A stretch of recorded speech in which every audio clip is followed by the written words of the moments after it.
You are listening to The Tatiana Show. This show may contain adult content, language, and humor and is intended for mature audiences. If that's not you, please stop listening. Nothing you hear on The Tatiana Show is intended as financial advice, legal advice, or really anything other than entertainment. Take everything you hear with a grain of salt. Oh, and if you're listening to us on an affiliate network, the ideas and views expressed on this show are not necessarily those of the network that you're listening on or of any sponsors or any affiliate products you may hear about on this show. Now that that's squared away, let's start the show. Hey there, it's time for the show, The Tatiana Show, where you make friends and talk life and crypto. What's the point of all this technology without a little love in our lives? Our hosts, Tatiana Moroz, Dr. Stephanie Murphy, and Lauren Kasovitz have come together to bring you Proof of Love. Go to proofoflovecast.com. Thank you to our sponsor, blocktap.io. Please go to their website and check out their universal cryptocurrency API to get reliable cryptocurrency data. blocktap.io. Hello, everybody, and welcome to the Tatiana Show. We are getting ready for the May 11th Crypto Stars event here in the heart of New York City at 230 Fifth Avenue. Me and Mike Salvi are going to be doing a live music and comedy performance. It's free. Everybody should go. It's wonderful. It starts at 7 o'clock, goes till 1 a.m. We have, all sorts of great acts. We have myself, of course, performing, Mike Salvi, a bunch of different comedians, including Bailey Russell from CoinDesk and also Money Tripping. You might know her from some of that stuff. And she's doing stand-up for the first time. We have Naomi Brockwell. We have Diana Zinni, Megan Wright, Susanna Winspear, just a ton of different acts. And we want to see you there. So we're here today to talk about what's going on for Consensus. This show is going to air during Consensus. It's not going to be while we're there, but you'll probably have already enjoyed the party. And either way, we've got an upcoming event that we're going to bring on Jun Dam to talk about. But before we get started, we are going to get started, and we're going to also talk with Paul Puey from Edge, who's one of the sponsors at the May 11th Crypto Stars event. But first and foremost, I must say hello to you, Josh. Josh from Voltoro has been prepping over in Berlin. How are you doing, buddy? How's it going? Oh, man, I'm feeling more and more like a Nigel no friends here in Berlin, hearing about all these friends you've got going to your party, like all these crazy amount of awesome people, and I'm going to be sitting here in a corner like a freak here in Berlin, sadly. Yeah, but you guys have been doing a lot of work over at Voltoro. What's going on in the gold and crypto business? We've been doing a lot of work, and we're really excited about a lot of the stuff that we're working on in the background. But, today we had the big news that Binance had a 7,000 Bitcoin hack. And this is, again, just the string of attacks that happen on exchanges is really frightening. And for us as an exchange ourselves is super frightening. And so this is exactly why we were the first exchange in the world to incorporate the Lightning Network in about this time last year, because we really see that. Imagine being able to not having to trust the exchange's hot wallets as a market taker, as someone that wants to take an order from an order book. You would just be able to hold your private keys on a Lightning wallet and then set an instant order on the exchange and send your Bitcoin exactly when you want to snap that order up. And this would mediate, some of these hacks or some of this trust that is needed on the hot wallet, at least. I mean, market makers would still need to trust the hot wallet, but, it's a step further in the right direction. And I hope that Binance can go and incorporate, things like the Lightning Network, because these are or at least SegWit, Well, I think that's a lot of stuff that I don't know about too much. But I'm just like, okay, yeah, I mean, and I guess so. I don't try. I just hodl and buy a few things, and then that's it. I don't worry about the Lightning Network or triggering trades. I don't know. But this is the very difference between a user and someone that's developing, businesses and on this protocol. It's I guess they're different concerns. Yeah, well, one of our sponsors, actually, Altangent, they do a lot of stuff with Lightning Network. So if people go and check out blocktap.io, they can look at some of the integrations they have over there. Have you been on a show with Daniel and I before? I haven't. I don't think. No. Unfortunately. Well, I'll have to bring him on, and I think you guys would get along. He's actually also one of the sponsors on the May 11th event. So We'll have to have him on again. I interviewed him at Tone Base's event on Confiscatable in Vegas. So it was a short interview. If people go to the TatianaShow.com, they can kind of scroll back and find that out. But anywho, on to the next thing. We'll be going to Consensus next week. You'll be in Berlin, but there's going to be a lot of stuff going on, and I'm doing a lightning talk at an event that a friend of mine that I've known from the Ron Paul days is hosting. So Jun Dam is joining us today. Hey, Jun, how's it going? Hey, how's it going, Tatiana? Really glad to be here and excited about New York next week. It's coming up. Right on. Yeah, tell us what's going on with the 100X Investor event. What's happening? Because that's sort of evolved over the years. I've been involved in several of them. So people, maybe they're listening to this and the party has already passed, but that doesn't mean that all the action of that week has gone by. So what's going on with the event? Yeah, so it's May 14th, Tuesday. It's right after Consensus. It's an evening event. So it's from, registration starts at 6 p.m. and it goes up until midnight. But the lightning talks, and thanks so much for speaking there. The talks start at 7. So 7 to 10 are when the talks happen. And so this is, in the spirit of decentralization, we have 45 plus speakers, 3 minutes each. So everyone gets to share their knowledge with each other. So I think it'll be a really cool format. And then we just a lot of networking too, a lot of quality networking. So it's not a large venue. So, I mean, if you guys want to attend, seating is limited. So, please get your tickets. They start at $99 right now. And if, Tatiana, you have a code. It's Tatiana Crypto 25, and you'll get a 25% discount. But yeah, I'm excited. This started out, just a little bit of background. It started out as a virtual conference back in 2017, and you participated in that, Tatiana, and played some songs virtually or online, and that was cool. Awesome. And we did a 2-day event there, and then I used the brand more for I did the World Crypto Economic Forum 2018 in January, and got over 1,100 to show up there. And then a very official name. Yeah, that event was so we 100X was kind of always involved in events and getting people together, because I think getting people together just makes a huge difference down the road. You can meet your future business partners or team members, or and just learn a lot. So I think the networking is, I think, one of the biggest reasons why Blockchain Week is so important, just to get everyone together from around the world and just meet and connect and shape the future. So I'm excited. So awesome. So where can people find out more about the event if they want to sign up? What's the website? Sure. It's 100xcrypto.net. It's 100xcrypto.net. Awesome. So everybody, make sure you go to that website. Thanks so much, Jun, for involving me. We're going to see a whole bunch of cool speakers there. So everybody, make sure you go to the website. And next up, we're bringing up Paul Puey in his house from Edge Wallet, and Edge has evolved over the years. Paul is actually one of my oldest friends in crypto. Did you know that, Paul? We took a road trip together a long time ago. It's been so long, I nearly forgot. But no, I can't forget that amazing road trip we took up and down California. I think it was one of the main events that really got me connected into the crypto space and met a lot of the people in the various companies and investors. So thanks for joining me on that trip many years ago. It was like 5 years now. Yeah, I think I brought this up last time, but I'm going to bring it up again. Paul is a visionary, not because of his crypto stuff, but because Paul did keto before people knew what keto was. And I insulted him and I said, ew, what's wrong with you? I was so offended by your diet idea, but now it's all the rage. So how are you? You should have bought my keto coin way back in 2014 and 15.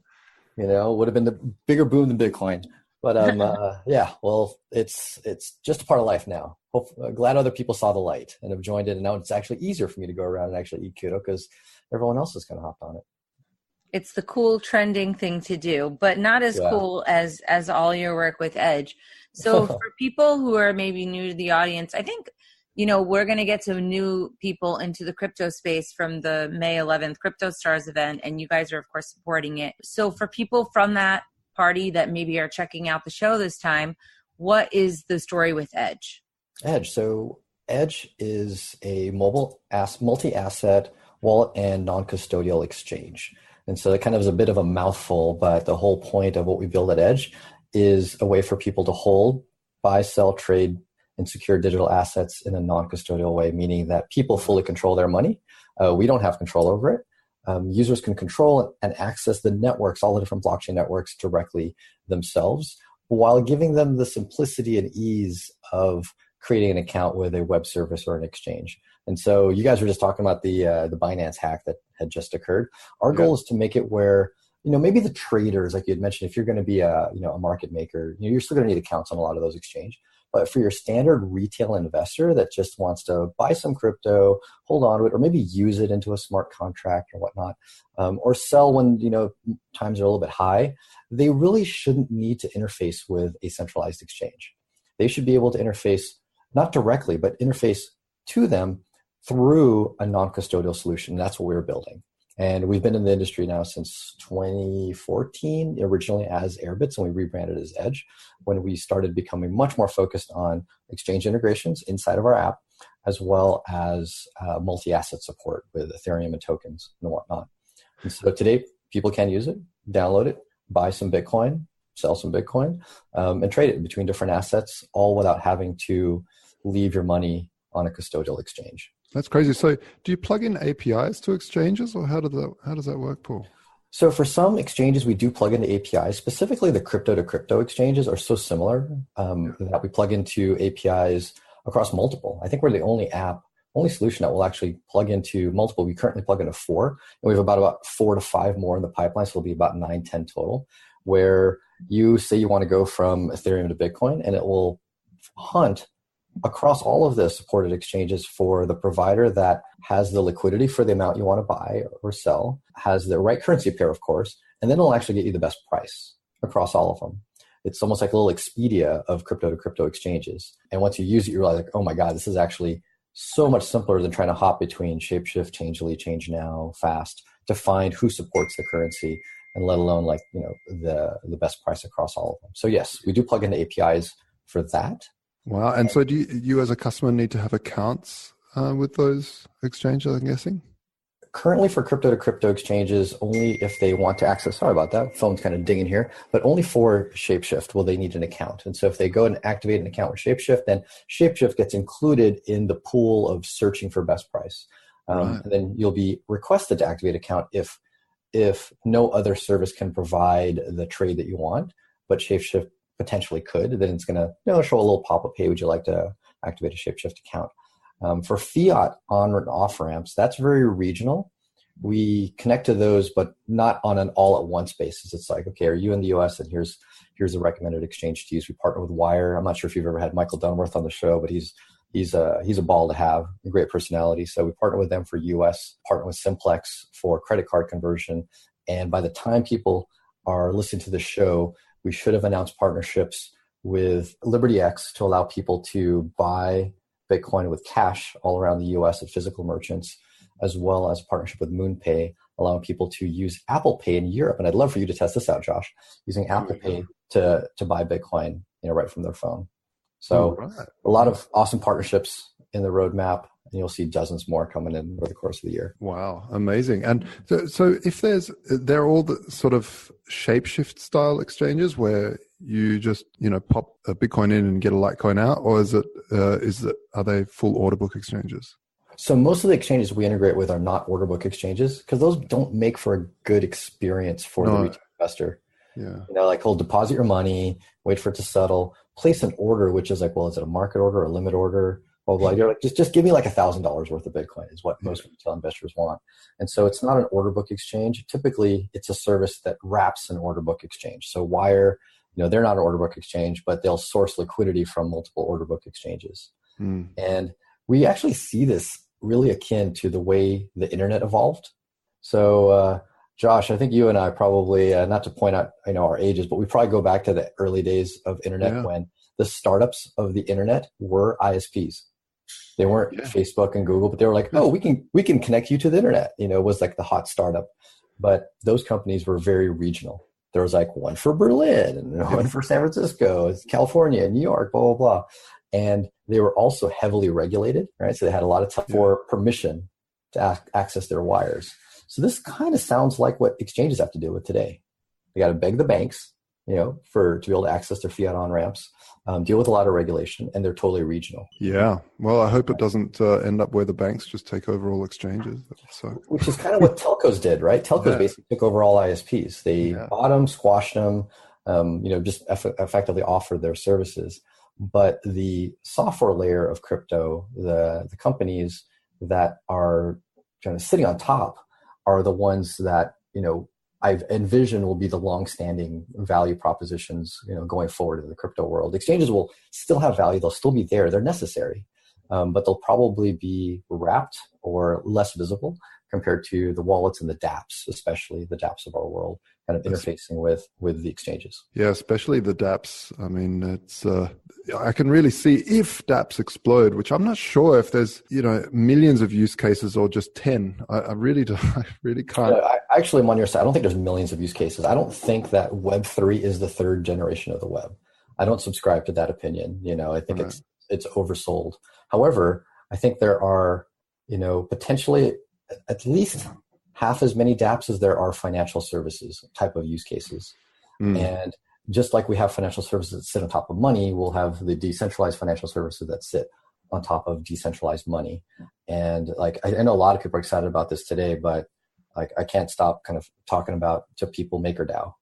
Yeah. And that was like, Tatiana, you mentioned how we've pushed out a few different blog articles. That project excited us. And so our most recent blog article was about Maker. And the cool thing about it is it literally is replacing currently existing more centralized financial services that are actually coming from the crypto space. So you guys are probably familiar with BlockFi, Salt, Unchained Capital. They're crypto asset-backed loans. Yeah. Well, that's exactly what Maker does, but without the third party, meaning that they don't KYC you. They can't say no to you, right? You're just automatically approved. So long as you've got over collateralized, you got the capital, you're approved. And out comes this stablecoin as the asset that you get from loaning out crypto. So it's but saying that, like, if I want to buy a car and I don't want to sell my crypto, then I want to use fiat because the guy selling the car is only accepting fiat, and I think BlockFi is good for things like that. Also, you could use Maker for that. Really? So if you're an Ether holder, for example, right? So you're an Ether holder, you can effectively do an Ether collateralized loan, get out DAI, sell that DAI into dollars, which is not really a sell because you're converting dollars to dollars. And you can actually sell DAI, buy and sell DAI using our partner Wire. They support Bitcoin, Ether, and DAI. And so effectively the sell of DAI to dollars is not a trade per se, because they're kind of the same asset, the same price, relatively same priced asset. And then go buy your car. Crazy. Right? Yeah. Jeez, I wonder how my accountant will... Oh, he'd hate you, man. He'd totally hate you. He's like, what are you doing here?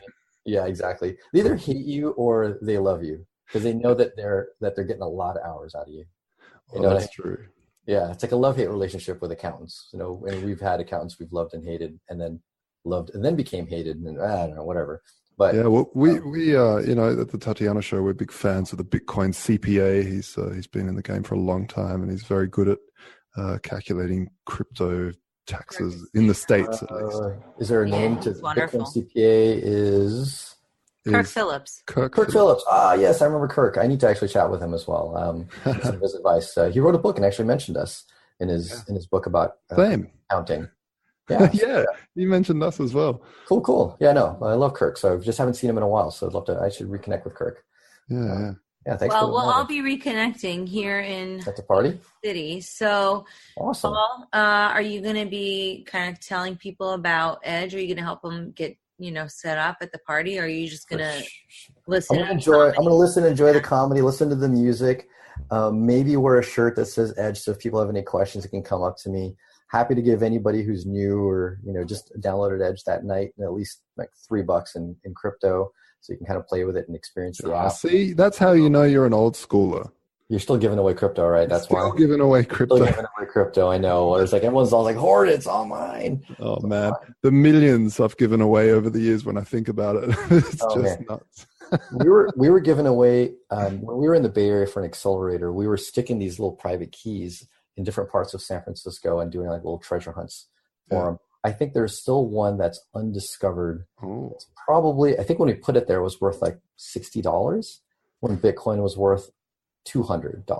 Nice. Wow. So do the math. That's 60 to, wow. That's actually, that's a pretty good private key. Yeah. You know, it's just, and it hasn't been claimed yet. So let the games begin. Let the games begin. There's at least one couple $1,000 private key sitting in San Francisco. How do they find it? Where do they start? How does someone? So the funny thing is, what we would do is we would actually send out tweets telling people some hints. And if you guys remember in the early days of Airbits, or actually even currently today in Airbits, there was a merchant directory inside of the app where people could find places to spend Bitcoin, right? And we would put these little fake merchants in there, which were really the locations of the private keys. And people would search in the merchant directory for some special word like, Tatiana's awesome or something like that. And then it would pop up with this map of where the private key was with some photos and whatnot. But now, the merchant directory isn't around. It doesn't show any of that stuff. So we'll probably have to find some other creative way to leak out the information. But I need to go back to SF and actually check. I wonder if those cards are still there. And see that they haven't been cleaned up. But a couple of years ago, I found one. And this was 4 years ago when we planted them. 2 years ago, I found one. So there's a good chance that there's a couple $1,000 cards still sitting there somewhere. Super cold wallets. I'm just saying that those are for your fans, not for you to find. What the hell? I think open this up to other people. True. And clearly I could have taken it now if I wanted to, right? I actually walked by one of the locations going, I wonder if it's still there. Oh, you know where all the locations are. Well, yeah, I planned it. Oh, okay. But I haven't taken them yet. So we might kind of expose some of those treasures. Wow. What are they sitting on to guard against rain and everything else? A lot of them were like, I know we planted one that I did claim because it looked a little sketchy as far as where it was, like someone else was going to get it just out of nowhere, not know what it is. But one was like underneath a bus seat, not a bus seat, a bus station stop seat that was under shelter. Like he's got one of those like partially covered bus stops, and it was underneath the seat. And so it was really well protected. And that's when I found after like 2 years, and I was walking with some friends. Another one, the other one, it was similar kind of setup, like underneath, awning, underneath something else. So therefore really well protected. I don't think it would have been rained out. So yeah, fun little treasure hunt to come. Well, maybe we need a treasure hunt here in New York City. Oh my God, nothing could be found in New York City. Places in jungle. Oh, come on. People can find all the laughs and all the tune on May 11th. Exactly. No hunting necessary. No hunting necessary. Go to cryptostarevents.com. Thank you so much, Paul, one of our main sponsors. We also have partnerships with Sonic Scoop, Bitcoin Magazine, Chia. Network is also sponsoring us. We did an episode with Ryan. Yeah. Looking forward to seeing him. I haven't chatted with him in a while. We're excited about Chia as well, and we're looking at partnering with them. Yeah, Chia is awesome. And the folks over at blocktap.io, Lennox Group, which is O'Brien. Do you know O'Brien, Paul? I actually met her over in Miami, I think through you. I think we had been to the Bitcoin Center at one of the after parties from Mo 11's conference. And I think you had introduced me to her, but I haven't talked to her since then. So I'd love to re-engage and see what she's up to. I know she had been working for, I think it's one of the big 5 consulting companies.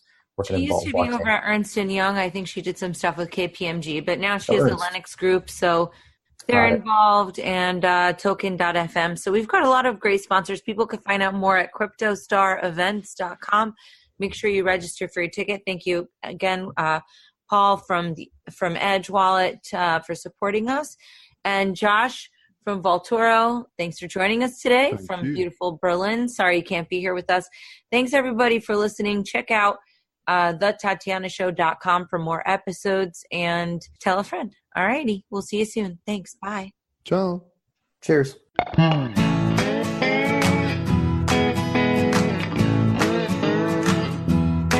Hey there, it's time for the show, the Tatiana Show, where you make friends and talk life and crypto. We got a thing and reflect and use lots of intellect with our hearts when we work together. I know that it can be so hard out there, looking all around and saying that life ain't fair. So that is why we will fight and stay up late at night, listening to the Tatiana Show. Ross Ulbricht is serving a double life sentence without parole for all nonviolent charges for creating a website. Please help free this peaceful man. Go to freeross.org and sign and share the petition. Thank you for listening to The Tatiana Show. Please follow us on Twitter at Queen Tatiana or on Facebook and Instagram at Tatiana Moroz Music.